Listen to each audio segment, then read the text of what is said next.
সম্মানিত ভিউয়ার্স আসসালামু আলাইকুম।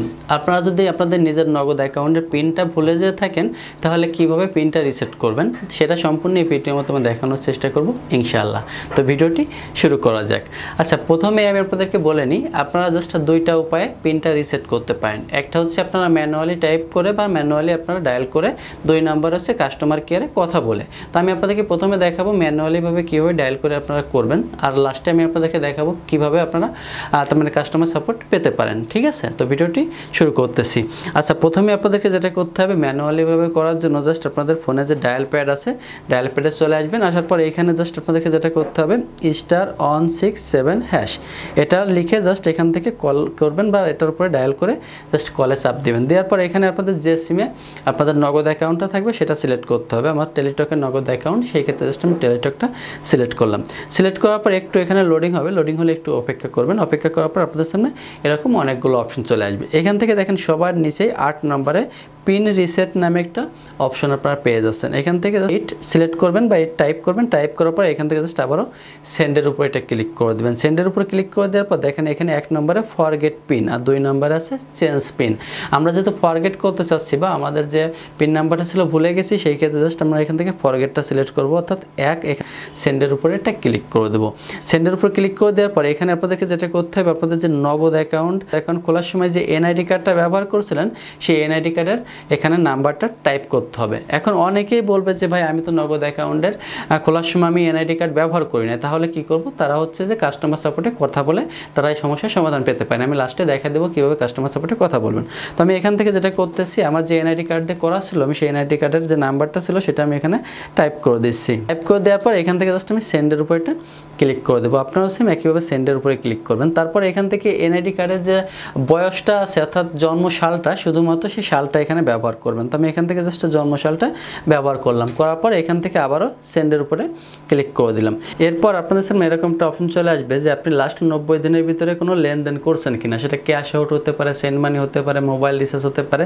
যদি এখান থেকে করে থাকেন তাহলে অবশ্যই এখান থেকে ইয়েস করতে হবে। আমি জাস্ট করেছি, আমি 2-3 দিন আগে মোবাইল রিচার্জ করেছিলাম, সেক্ষেত্রে এখান থেকে ইয়েস করে দিব। আর আপনারা যদি লাস্ট 90 দিনের ভিতরে এখন লেনদেন না করে থাকেন জাস্ট নো করে দিলেই আপনাদের কাজ শেষ। তো আমি যেহেতু করেছিলাম সেই ক্ষেত্রে জাস্ট আমি ইয়েস করলাম। ঠিক আছে, আপনারা যারা কোনো প্রকার লেনদেন করবেন সেটা 500-1000 টাকা হতে পারে অথবা মোবাইল রিচার্জ হতে পারে, যেটাই হোক না কেন ইয়েস করবেন। তারপর এখান থেকে যদি সেন্ড মানি করে থাকেন তাহলে সেন্ড মানি করবেন, ক্যাশ আউট করে থাকলে ক্যাশ আউট, মোবাইল রিচার্জ করলে মোবাইল রিচার্জ, পেমেন্ট করে থাকলে পেমেন্ট।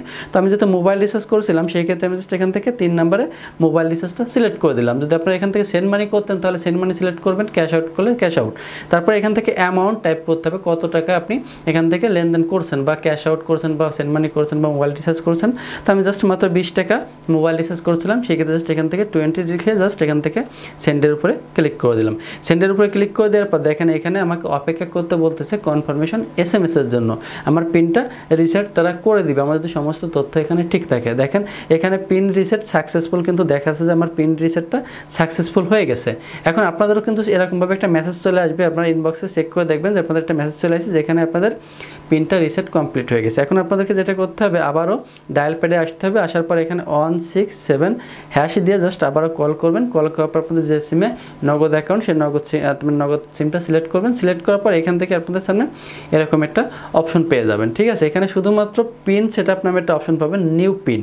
ঠিক আছে, ইন্টারভিউ নিউ পিন। এখানে আপনারা যে পিনটা সেট করতে চাচ্ছেন সেই পিনটা এখান থেকে টাইপ করে দেবেন। তো আমি একটা পিন টাইপ করে দিচ্ছি আমার মতো করে। ওকে, পিনটা টাইপ করার পর এখান থেকে জাস্ট আমি সেন্ডের উপরে ক্লিক করে দিলাম। সেন্ডের উপরে ক্লিক করার পর একই পিন আবার এখান থেকে টাইপ করতে হবে। আমি জাস্ট যে পিনটা টাইপ করেছিলাম সেই একই পিন আবার এখানে টাইপ করতেছি। ওকে, টাইপ করার পর আবার এখান থেকে সেন্ডের উপরে ক্লিক করে দেবো। সেন্ডের উপরে ক্লিক করে দিলে কিন্তু আমার এখান থেকে দেখেন আমার কিন্তু এখন আবারও আমার সব অপশনগুলো ফিরে চলে আসছে। এখন আমি চাইলে আমার নগদ অ্যাকাউন্টে ঢুকতে পারবো বা আমার পিনটা কিন্তু এভাবে রিসেটটা কমপ্লিট হয়ে গেছে। আমার পিনটা কিন্তু রিসেট কমপ্লিট। এখন আমি আপনাদেরকে দেখাই, আপনারা যারা কিনা মানে এনআইডি কার্ড দিয়ে করেন নাই অথবা আপনারা 2 নম্বর মানে যে ওয়েটা আছে সেটা অবলম্বন করতে চাচ্ছেন, তাহলে আপনারা কী করবেন? এর জন্য হচ্ছে জাস্ট আপনারা 16167 এটা লিখে জাস্ট আপনারা কল করবেন। কল করার পর এখান থেকে মূলত বাংলার জন্য 1 সপ্তাহে বলবে, ইংলিশের জন্য 2। তো এখান থেকে বাংলা প্রেস করে নেবেন। বাংলা প্রেস করার পর এখান থেকে 0 উপরে ক্লিক করবেন। ক্লিক করলে সরাসরি কাস্টমার কেয়ারে চলে যাবে এবং ওইখানকার যে কোনো প্রতিনিধি অবশ্যই আপনার সাথে কথা বলবে। কথা বলে এখান থেকে আপনারা চাইলে ম্যানুয়ালিভাবে পিনটা রিসেট করে নিতে পারেন। তো আপনারা এই দুইটা উপায়ে কিন্তু পিনটা রিসেট করতে পারেন খুব সহজে।